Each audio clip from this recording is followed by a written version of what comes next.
All right, today's Tuesday Tidbit is what are points, also known as discount points. So a discount point or points are reflected as a percentage of your loan amount. Okay, so one discount point is 1 percentage point of your loan amount. So if you have a $300,000 loan, 1 point would be $3,000. It's upfront money that you pay, and by upfront I mean as part of closing. You don't pay it right away, but it's paid as part of closing. So it's added to your closing costs as a charge. It will then lower your interest rate. How much will it lower your interest rate? It literally will change daily, Monday through Friday when the markets are open.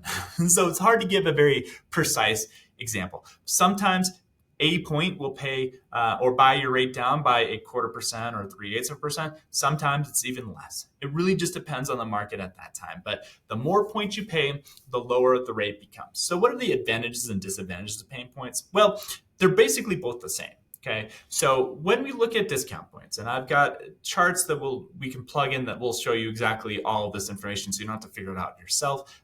That'd be very mean. It's kind of point of what I'm supposed to be doing. So what we do is we look at what I call the break-even point.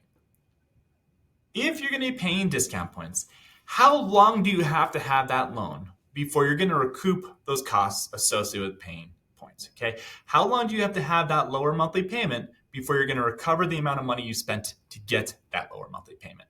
And we try to figure out the break even typically in terms of years. How many years is it going to take you to break even?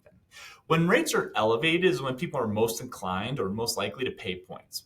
It's also, in my opinion, not necessarily the right time to do it, because when rates are high, it increases the likelihood of you refinancing in the future. If rates are at 7.5%, rates don't have to drop that far probably for a refinance to be worthwhile. If they drop to 6.5% or, sometimes depending on your loan amount, even 7%, a refinance would be worthwhile. You're going to recoup the costs associated with the refinancing in a relatively short period of time. So I want to figure out what that break-even point is. And if it's multiple years and we're not anticipating you having your loan for multiple years, do not pay discount points. You're paying more money than you're going to receive as a benefit via that lower monthly payment. Now, again, kind of contrary to popular opinion, but when rates are low is actually when you want to pay points because you're more likely to have that loan for a longer period of time, as people are finding right now. So keep that in the back of your mind. It will change literally daily. We will do an analysis if it's of interest to you, but do keep that in the back of your mind because people say, hey, rates are high, I want to pay points. It's not necessarily the best time to do so. It's actually might make more sense to pay points when rates are low and you're more likely to be in that. Also, your circumstances are going to be different.